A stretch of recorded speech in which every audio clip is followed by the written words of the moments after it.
Waalaikumsalam warahmatullahi wabarakatuh. Kembali lagi bersama kita dalam acara podcastnya Kemenak spesial Ramadan, yaitu kisah inspirasi dan edukasi spesial Ramadan. Baiklah para pemirsa dimanapun berada, telah hadir kembali bersama kita, yaitu Tengku Anwar Raju. Assalamualaikum Tengku. Waalaikumsalam warahmatullahi wabarakatuh. Jumpa lagi bersama kami Tengku di acara podcastnya Kemenak. Ya, Apakah masih sibuk dengan safari Ramadannya Tengku di instansi Tengku? alhamdulillah. Semalam memang ada kegiatan safari Ramadan di Kecamatan Kuta Panang bersama dengan Kecamatan Bapak Kakan Kemenak Iya, Kabupaten Aceh Tengah dan juga seluruh kepala madrasah dan Iya. juga kepala KUA Oh, dan juga penyuluh ya. penyuluh ya Tengku ya? Hmm. Oh iya. Berarti itu seluruh kepala KUA 14 kecamatan gabung itu Tengku? Gabung ya. Gabung. Dan juga seluruh staf yang ada di kantor Kantor. Kementerian Agama Kabupaten Aceh Tengah. Baik Tengku. Baiklah pemirsa, kita lanjutkan acara kita bersama Tengku kita dengan judul hari ini ialah Indahnya Bersama Al-Quran. Kepada Tengku Guru kami silakan. Ya. Nah, bismillahirrahmanirrahim. Jadi indahnya bersama Al-Quran itu merupakan sebuah ungkapan yang sangat indah bagi Indah. orang-orang yang mendekatkan diri dengan Al-Quran itu Al-Quran. sendiri. Maka karena memang di bulan Ramadan ini diturunkan Al-Quran, memang seharusnya kita memiliki kedekatan yang sangat luar biasa spesialnya dengan Al-Quran gitu. Oh, Di dalam bulan iya. Ramadan itu kan diturunkan syahrul Ramadan Syahrul. alladzi unzila fihil Qur'an hudal linnas wa bayyinatin minal huda wal furqan gitu ya. Jadi di dalam bulan Ramadan itulah diturunkan Al-Qur'an hudal linnas Ya, sebagai petunjuk baik. bagi manusia, wal furqan dan pembeda gitu kan, Pembeda antara yang hak dan juga yang batil. Iya. Maka ketika kita diturunkan Al-Qur'an itu kepada diri kita, tentunya kita berharap kita memiliki kedekatan-kedekatan yang spesifik dengan Al-Quran. Betul, Gitu. betul. Kalau hari ini ada yang mentargetkan misalnya dengan bacaannya, ada yang mentargetkan dengan hafalannya, Iya. ada yang mentargetkan dengan mentadaburkannya. Nah, jadi semuanya itu bagus gitu kan. Iya. Artinya ada keinginan kita di bulan Ramadan Di ini bulan apa yang Ramadan. kita ingin dekati dengan Al-Quran itu. Nah, Baik. maka karena di dalam bulan Ramadan ini diturunkan Al-Quran gitu kan, Iya, Tengku. maka seharusnya kita punya target-target tertentu di bulan Ramadan ini. Ya, target apa aja itu Tengku yang bisa kita capai di bulan Ramadan? Ya, misalnya seperti membacanya, misalnya Membaca, ya. per hari dengan 1 juz kah, 2 juz atau 3 juz. Kalau ada yang mentargetkan misalnya 1 juz hari ini, otomatis dia bisa mengkhatamkan Al-Quran 1 bulan ini 1 kali. Oh, Kalau ada yang mentargetkan misalnya 2 kali, berarti hari ini sudah masuk dia itu di juz kedua Juz gitu ya. kedua, Nah, ya. berarti hari ini dia sudah masuk di juz ke-22 gitu minimal ya. Ya. Berarti mau masuk ke 23. ya, sedikit Tengku. Ya. Jadi mungkin para pemirsa podcast Hmm. ingin mengetahui Hmm. trik-trik bagaimana kita bisa menghatamkan Al-Quran itu khusus di bulan Ramadan itu Tengku. Ya, jadi trik-trik khususnya itu bisa misalnya kita pakai waktu sholat. Kita kan punya waktu sholat itu kan 5 waktu 5. ya. Iya. Ada zuhur, asar, maghrib, isya, subuh. Itu Iya. ada 5 waktu sholat kita.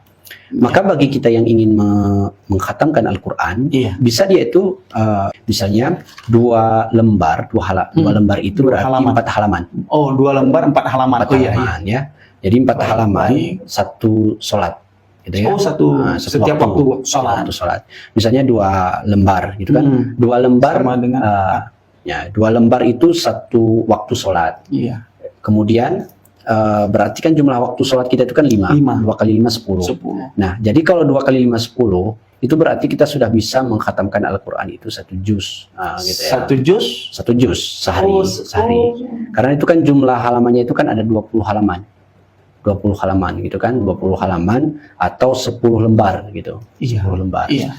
Nah, jadi ketika kita mengkhatamkan Al-Quran itu misalnya dalam waktu 1 bulan ini sekali, berarti kita harus bisa 2 halaman per waktu sholat. Maka kalau ada yang menginginkan berarti dia itu 2 kali, otomatis jadi di sholat subuh 4 lembar ya? 4 lembar. Tengku. Nah, Iya. 4 lembar berarti ada 8 halaman. Iya. Gitu ya. Iya. Dia itu harus bisa. Kalau ada seseorang itu misalnya ingin tiga kali, Nah, ditambah lagi halamannya. Oh, Nah, iya, dua lagi iya. berarti 6 gitu ya. Nah, 6 kali 5 30. Berarti sudah dapat kita kalau 30 halaman itu otomatis berarti 60 Betul, 30 lembar berarti ya. Ya, 30 lembar. Karena dia itu kalau mushaf itu ada yang tipenya itu kan mushaf Utsmani misalnya kan. Kalau mushaf Utsmani itu biasanya Al-Qur'an itu letak ayat itu di pojok. Di pojok. Nah, misalnya kalau kita umpamakan ini Al-Qur'an, Iya. maka letaknya itu Di sudut. inilah ayatnya. Oh, iya, Nah, iya, ayatnya iya, itu iya. letaknya di sini gitu kan. Apapun itu misalnya di sini. Tapi kalau umpamanya di mushaf cetakan Indonesia itu nggak beraturan, artinya ada yang di sini, nanti ayatnya ada yang di atas gitu kan. Iya, Ada yang kadang-kadang di sini kan, mubin gitu kan, baru misalnya ayat ke-20. Nah, sementara kalau mushaf Utsmani itu tetap dia itu di sini. Nah, tetap di sini dia. Oh, iya, iya. Yang letaknya ayatnya di sini itu otomatis dia itu sudah bisa kita prediksi itu semuanya itu ada 20 halaman. 20 halaman. 20 halaman. Baik. Jadi kalau 20 halaman itu maka ada 10 lembar 10 berarti. lembar. Nah, 10 lembar itu harus kita rutinitaskan. Maka kalau orang yang ingin membaca Al-Qur'an, ingin dia itu dapatkan 1 juz, 2 juz, 3 juz, tinggal gitu kita tambah gitu. Iya. Nah, dulu memang dikisahkan itu kalau para ulama seperti Imam Syafi'i lah, itu kan kalau kita baca-baca sejarahnya itu dia itu lebih dari 60 kali mengkhatamkan Al-Qur'an Selama bulan Ramadan. Masya Allah. Nah, jadi dalam bulan Ramadan itu memang luar biasa, biasa. intensif ya, belajarnya itu luar biasa. Iya. Nah, jadi rugi sekali orang-orang yang tidak mau dia itu dekat dengan Dekat. Al-Qur'an. Khususnya bulan Ramadan. Apalagi di bulan Ramadan gitu kan. Nah, jadi kalau di bulan-bulan setelahnya itu ya kita rutinitaskan lagi sebagaimana rutinitas kita membaca Al-Qur'an di dalam bulan Ramadan. Kalau bulan Ramadan ini istilahnya itu kita itu punya targetnya, kemudian kita punya interaksi yang cukup intensif dengan Al-Qur'an. Iya. Setelah Ramadan ini memang kita berupaya tetap terus istiqomah dengan apa yang kita telah raih selama bulan Ramadan. Nah, Ustaz, mengenai istiqamah nih Ustaz. Jadi kadang-kadang namanya sifat manusia itu kadang-kadang ada timbul rasa malas Ustaz. Nah, malas apalagi ini Ramadan sesudah kita sholat subuh itu maunya tidur itu Ustaz. Ya. Cara menghilangkan atau mengistiqamahkan diri kita itu gimana itu? Kalau saya jujur itu berat kali Ustaz. Ya. Bagaimana ya? Bagaimana kau bisa setuju kan pemirsa dengan bagaimana cara supaya kita tetap terus menjaga istiqamah kita? Ini mungkin ada kiatnya lagi nih dari Ustaz kita. Silakan Ustaz. Ya, jadi untuk istiqomah dengan Al-Qur'an itu pertama memang dipaksakan. Nggak ada jalan lain kalau kita tidak mau memaksakan diri kita. Istiqomah itu ketika kita melaksanakannya itu kadang-kadang kan kita itu futur, mundur teratur gitu ya. Ya. Perlahan-lahan kita itu mundur gitu kan. Nah, maka istiqomah itu memaksakan diri dalam suatu amaliyah itu biasanya akan bisa menjadikan efek yang sangat bermanfaat. Benar. Ketika kita meninggalkan sesuatu hal yang sudah biasa kita kerjakan, biasanya akan ada kurang dalam diri kita. Benar. Maka keistiqomahan itu akan hadir saat kita mau memaksakan kehendak dan keinginan dalam beramal. Iya. Misalnya membaca Al-Qur'an. Rutinitasnya itu misalnya setelah sholat subuh gitu kan. Nah, jadi ketika kita rutinitaskan setelah sholat subuh, maka otomatis ada suatu waktu kita itu meninggalkannya. Nah, saat satu waktu meninggalkannya, biasanya besok itu akan ada rasa kecanduan gitu. Maka saat ada rasa kecanduan, kita harus memaksakan untuk melakukan kebiasaan yang baik. Jangan misalnya itu udah tuh nanti aja lagi. Jadi biasanya kalau kita sudah nanti, akhirnya itu akan menjadi futur tadi. Mundur secara teratur gitu ya. Iya, mundur secara teratur. Akhirnya jadi kebiasaan lagi, udah malas kita buka. Nah, jadi kalau kita sudah istiqomahkan, dipaksakan dia, meski itu sulit gitu kan. Nah, sebentar saja. Kadang waktu kita itu malas-malas membaca Al-Qur'an itu, ya udah kita bacakan misalnya barang 5 atau 10 ayat atau 1 lembar saja gitu kan. Nah, udah cukup itu. Intinya dipaksakan. Apapun itu kegiatannya. Kalau untuk ibadah itu harus dipaksa itu. Ya. Karena kita sering memulai sesuatu itu, kenapa kita bisa di awal gitu? Karena kita memang memaksakan kehendak kita. Nah, jadi keesokannya ada rasa keinginan, kecanduan kita untuk melakukannya lagi. Kenapa? Karena memang kita pertamanya memaksakan. Jadi kedua jadi kebiasaan. Jadi paksa, jadi kebiasaan. Dan ketika kita menjadi kebiasaan itu, insya Allah itu akan ada keistiqomahan. Gitu. Ini tentu sudah balik tadi ke istiqomahan. Balik lagi kita mengulik Al-Quran ini Tunggu. Nah, Al-Quran itu Tunggu kan ibaratnya petunjuk ya. Petunjuk. Bukan ibarat, memang petunjuk bagi Petunjuk. kita. Udah lintas ya, Lintas, petunjuk ya. bagi manusia. Cara mengajarkan ke anak kita, apalagi anak kita itu masih kecil itu Tunggu. Itu kalau saya pribadi itu mungkin sangat sulit. Nah, kembali lagi nih, kiatnya tuh untuk anak SD, kira-kira itu kelas 4 itu. Itu bagaimana caranya tuh supaya dia tertarik untuk membaca, minimal membaca tuh. Nah, Ya, kadang ada pengalaman tuh teknik di SD mana gitu tuh pernah mengajar atau di madrasah. Nah, jadi untuk anak-anak kita yang memang mereka itu supaya gemar dengan membaca Al-Quran itu, pertama kita dulu yang bisa untuk jadi panutan contohnya. Benar. Gitu kan? Kalau kita sudah merutinitaskan membaca Al-Quran, otomatis nanti anak-anak kita itu akan meniru apa yang kita lakukan. Berarti orang tua ya dulu itu ya? Ya, kita dulu gitu kan. Kemudian yang kedua, kita tanamkan nilai-nilai Al-Quran itu kepada anak-anak kita sesuai dengan prinsip-prinsipnya gitu kan.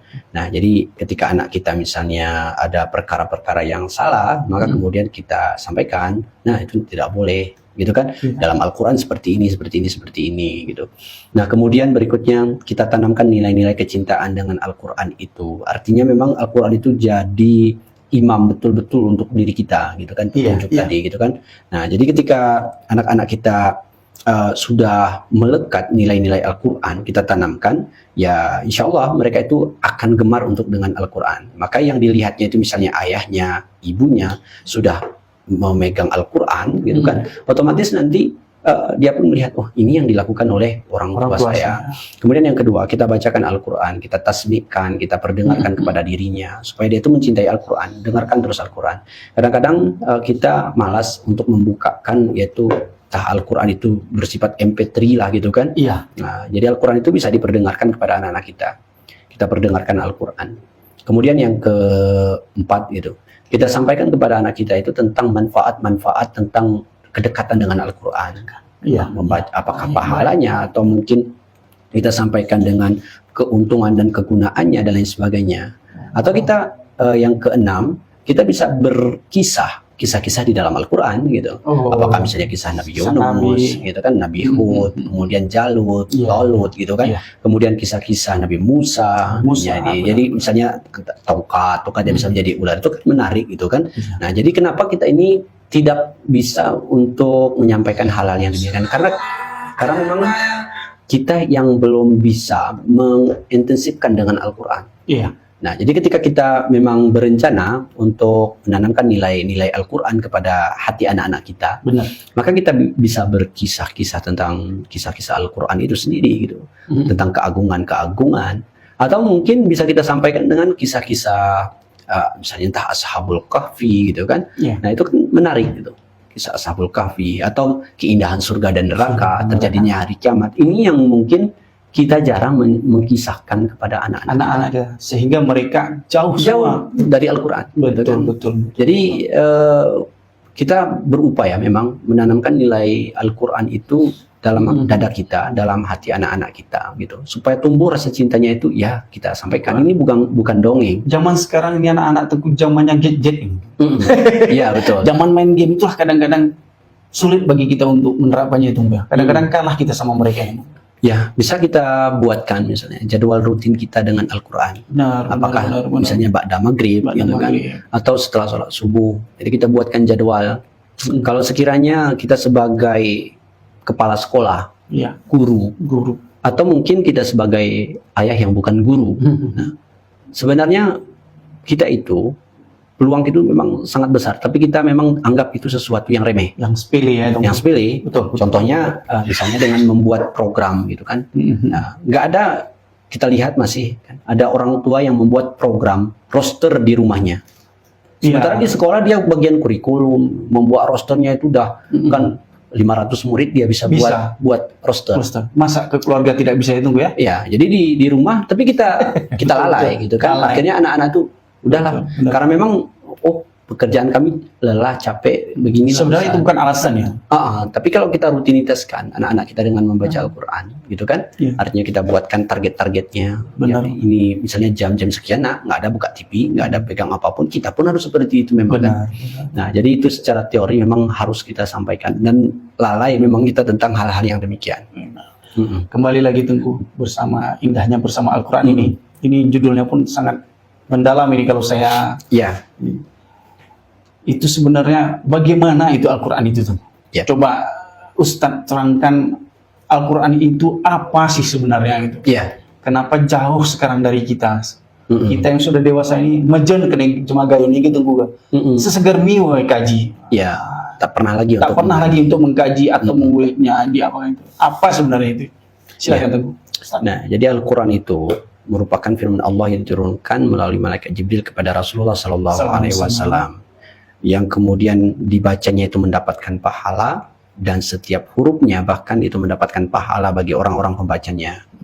Maka Al-Quran itu merupakan petunjuk bagi kita. Di dalam Quran surah Al-Baqarah itu sudah disebutkan Alif Lam Mim, Dzalikal Kitabu La Raiba Fihi Hudal Lil Muttaqin. Bahwasanya inilah kitab Al-Quran yang tidak ada keraguan di dalamnya, itu petunjuk bagi orang-orang yang bertakwa.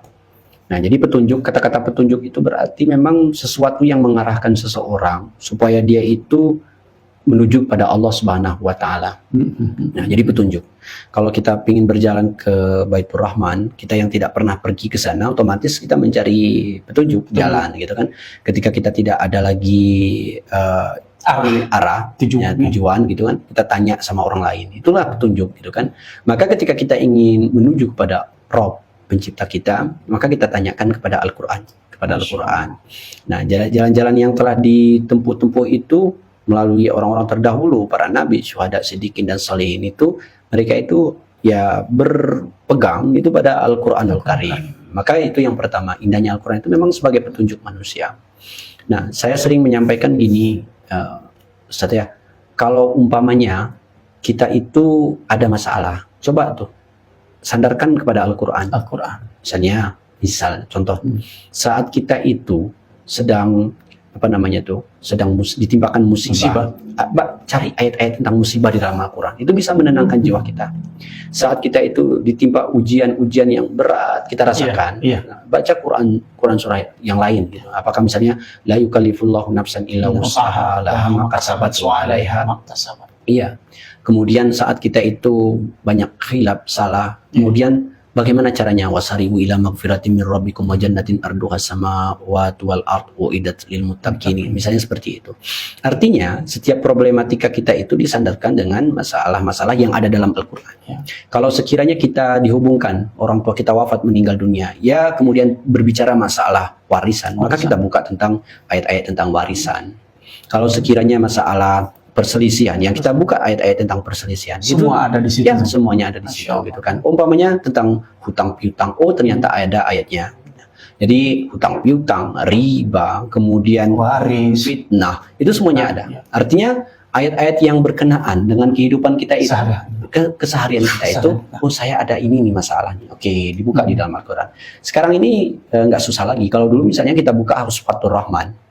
Kita buka Fathur Rahman, ayat-ayat yang berbicara dengan masalah-masalah apa yang misalnya ingin dicari. Kalau hari ini di aplikasi Al-Quran itu kan sudah ada. Misalnya kita buka ayat tentang musibah, ini nih ayat-ayatnya gitu kan.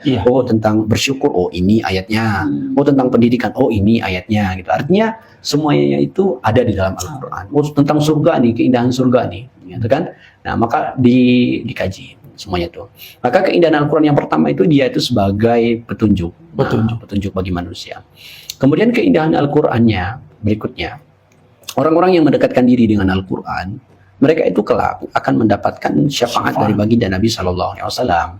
Iqra'ul Quran fa innahu ya'ti yaumal qiyamah syafi'an li ashabi. Baca oleh kalian itu Al-Quran, karena Al-Quran itu akan datang pada hari kiamat nanti, itu menjadi syafaat untuk para pembacanya. Jadi syafaat itu kan ibarat kata penolong tuh. Penolong. Kita tiba-tiba melihat, ada misalnya musibah, ya, ada musibah. Kebetulan musibah itu adalah keluarga kita. Nah, kita melihat musibah itu tapi keluarga kita, dan kita tak sanggup untuk menolongnya. Tiba-tiba datang orang lain untuk menolongnya. Masya Allah, luar biasa.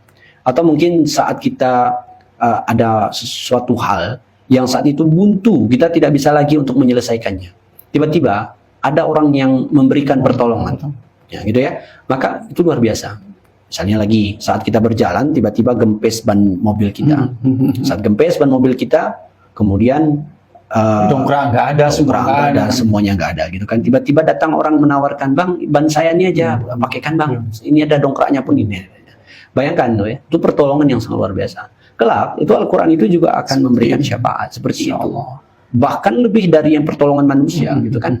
Saat kita dihadapkan kepada mahkamah Allah itu, kemudian Al-Quran itu datang menjelma untuk memberikan pertolongan kepada para pembacanya. Maka indah sekali Al-Quran itu. Nah, kemudian berikutnya, Al-Quran yang kita baca itu luar biasa. Satu huruf dari Al-Quran itu kita dapatkan pahalanya. Satu huruf saja. Man qara'a harfan min kitabillah falahu bihi hasanah wal hasanatu asyru amsalihha. Wala aqul alif lam mim harfun walakin alif harfun lam harfun min harfun. Jadi kata Nabi SAW dalam sabdanya itu, barang siapa yang membaca Al-Quran itu, dia memperoleh kebaikan. Dan kebaikan itu adalah 10 kali. Aku tidak berkata bahwasanya alif lam mim itu satu huruf. Walakin, tetapi alif itu satu huruf, lam satu huruf, mim satu huruf. Itu saja udah 30 huruf. 30 huruf yang kita dapatkan. Makanya tadi ketika kita itu berkaca pada, wah ini udah mulai malas-malas nih. Bayangkan tuh yang kita peroleh itu, wah udah 30 nih, gitu kan. Alif lam mim 30 kita dapatkan. Gitu kan. Apalagi dzalikal kitabu la raiba fihi. Jadi udah kita dapatkan berapa ayat, berapa huruf sudah tuh. Dikalikan dengan 10. Bahkan di bulan Ramadan ini bukan hanya 10 yang kita dapatkan. Kata Nabi SAW itu, barang siapa yang beramal di dalam bulan Ramadan itu, dia memperoleh pahala 10 sampai dengan 700. 700 kali lipat, gitu kan, yang kita peroleh. Maka indahnya Al-Quran itu kita akan mendapatkan pahala yang sangat istimewa. Kalau diibaratkan itu adalah bonus. Sering kita katakan bonus, gitu kan, bonus. Nah, kita ngambil air cuma 1 timba, tapi diberikan sama orang sama kita itu jadi 700 timba airnya. Kita ngambil air itu untuk keluarga kita. Nah, 1 cuma kita bawa. Tapi kemudian Allah ngasih 10 untuk kita. Ya, tiba-tiba di rumah kita tuh udah ada 10. Itu namanya bonus. Bahkan di dalam bulan Ramadan itu bukan hanya seperti itu, 700 gitu. Maka keindahannya itu memang tiada tara. Orang yang dekat dengan Al-Quran itu tadi sudah disebutkan, dia memperoleh pahala, memperoleh syafaat, petunjuk. Nah, jadi pahala ini itu yang kita raih. Jadi sahabat Qiyas yang dimuliakan oleh Allah Ta'ala, upayakan kita itu punya kegemaran dengan Al-Quran. Meski sesibuk apapun kita, sempatkan diri. Minimal dalam di dalam bulan Ramadan ini harus ada, kita itu punya target-target khusus tentang membaca dengan Al-Quran. Karena indahnya Al-Quran itu sangat luar biasa. Kemudian berikutnya, orang yang dekat dengan Al-Quran itu, dia akan memberikan pakaian indah kepada kedua orang tuanya. Masya Allah. Ya, jadi orang yang dekat-dekat dengan Al-Quran, membaca Al-Quran, ahli Al-Quran maka dia nanti akan memberikan pakaian yang indah untuk orang tuanya. Betapa senangnya kalau ada orang tua yang sudah meninggal, dia baca Quran, dia wah luar biasa. Nah, jadi orang tua kita itu kadang-kadang banyak pun uangnya. Misalnya di ATM-nya itu 500 juta, di tabungannya itu, di tabung lainnya itu ada 1 miliar. Tapi tiba-tiba anaknya datang membawa uang cuma 10.000, dikasih sama orang tuanya. Itu biasanya berlinang air mata orang tuanya karena bahagia. Bukan besarnya, ya. Karena pemberian anak itu memang sangat luar biasa. Apalagi pakaian yang di bulan Ramadan ini kita yang sudah terbiasa tuh beli pakaian untuk orang tuanya itu, biasanya kalau dia itu nggak beli untuk orang tuanya itu ada itu ya? Ada rasa-rasa kekurangan gitu ya. Jadi kalau sudah kita istimewakan orang tua kita beri pakaian, bahagianya luar biasa. Apalagi dipakainya itu di hadapan kita, gitu kan. Nah, ini pakaian di dunia nih. Tapi ada nanti pakaian akhirat yang sangat istimewa, luar biasa. Pakaian istimewa itu kita berikan karena kita memposisikan diri kita itu menjadi ahlul Quran. Nah, ahlul Quran ya. Nah, jadi keindahan Al-Quran itu memang luar biasa. Bisa kita berikan pakaian yang indah. Kemudian yang kelima, orang yang mendekatkan diri dengan Al-Quran itu, itu nanti dia itu akan menaiki tingkatan demi tingkatan surga itu sesuai dengan bacaannya waktu hidup di dunia. Oh. Jadi kita akan disuruh untuk naik tangga-tangga berikutnya itu sampai terakhir bacaan kita apa. Maka kalau kita sering mengulang-ulang bacaan kita, maka semakin tinggi tangga yang kita naiki. Iya. Levelnya itu ibaratnya itu makin tinggi. Nah, meski kadang-kadang yang kita baca itu ya berulang-ulang saja.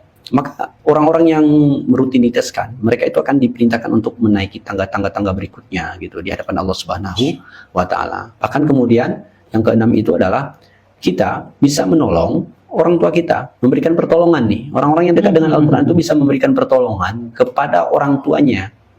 Orang tuanya tidak bisa mencapai derajat anaknya. Maka anaknya itu bisa meminta kepada Allah supaya dikumpulkan orang tuanya itu setara dengan dirinya. Nah, setara dengan dirinya.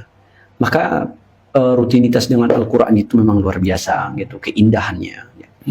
Dan kemudian yang ketujuh, ya. Nah, jadi yang ketujuh ini yang sangat istimewa lagi dalam sebuah sabda Nabi Sallallahu Alaihi Wasallam, Inna lillahi ahlun nas.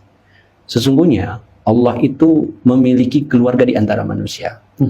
Manhum ya Rasulullah. Apa? Siapa keluarga Allah di antara manusia? Ya. Maka kemudian dijawab Nabi, ahlullah, keluarga Allah dari manusia itu adalah yaitu min ahlil Quran. Orang ahli Quran. Ahlil Quran. Nah, jadi ahlil Quran itulah keluarga Allah, wa khasatuhu, yang dipilih oleh Allah Ta'ala. Masya Allah. Bayangkan tuh, kita menjadi keluarganya Allah. Ya. Jadi kalau sudah menjadi keluarga Allah, kayaknya mustahil lah kita itu nggak masuk ya ke dalam rumah Allah. Ya, Ke surga. ke surga gitu ya. Yang disiapkannya itu yang indah-indah itu ya mustahil ya.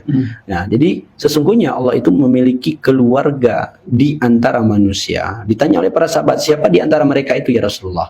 Mereka itulah ahlul Quran dan mereka itulah keluarganya Allah yang dipilihnya.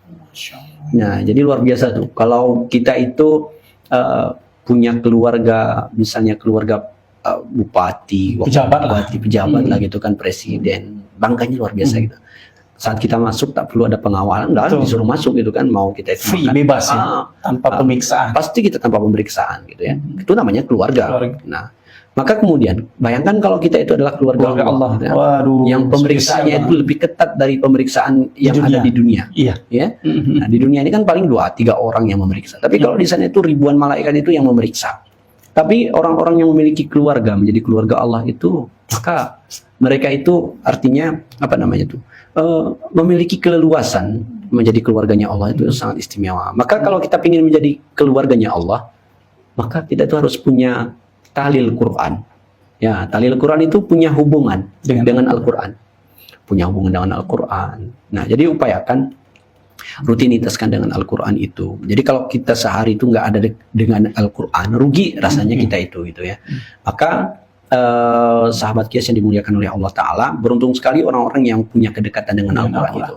Ketika dia punya kedekatan dengan Al-Quran, insya Allah tuh dia menjadi keluarganya Allah Subhanahu wa Ta'ala. Jadi memang indah dengan Al-Quran.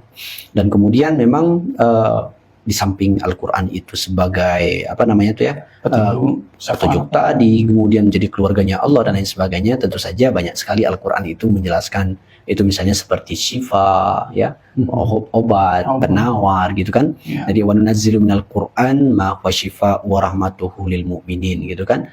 Nah, jadi Al-Quran itu menjadi pengobat, artinya penawar dalam kehidupan kita. Maka jadikan Al-Quran itu memang sumber keindahan bagi diri kita. Nah, jadi kalau kita sudah merutinitaskan dekat dengan Al-Quran, maka insya Allah ada keindahan-keindahan tersendiri dalam jiwa kita kalau kita tidak bertemu ataupun membacanya gitu. Nah, tapi kalau sekiranya sudah ada kita rasakan keindahan itu, maka insya Allah dengan sendirinya nih ya, tangan kita ini membuka HP, tapi yang kita buka itu ya Al-Quran. Aplikasi Al-Quran itu kita buka Al-Quran setelah sholat, sesudah sholat maka kita rutinitaskan gitu. Luar biasa tuh dekat dengan Al-Quran. Baiklah Tengku, untuk hari ini sahabat Qiyas, luar biasa penjelasan materi yang diberikan oleh Ustaz kita Tengku Anwar Raju. Semoga bisa menjadi itibar, pelajaran untuk kita, tembusannya untuk sahabat Kias di mana saja berada. Insya Allah ya. Insya Allah tunggu ya. Ya. Baiklah. Baiklah dah, sahabat Kias. Untuk hari ini penjelasan dari Ustadz kita, Ustadz Anwar Raju, semoga bermanfaat untuk kita semua. Akhirul kalam. Wassalamualaikum warahmatullahi wabarakatuh. Waalaikumsalam warahmatullahi wabarakatuh. Terima kasih. Alhamdulillah, Masya Allah.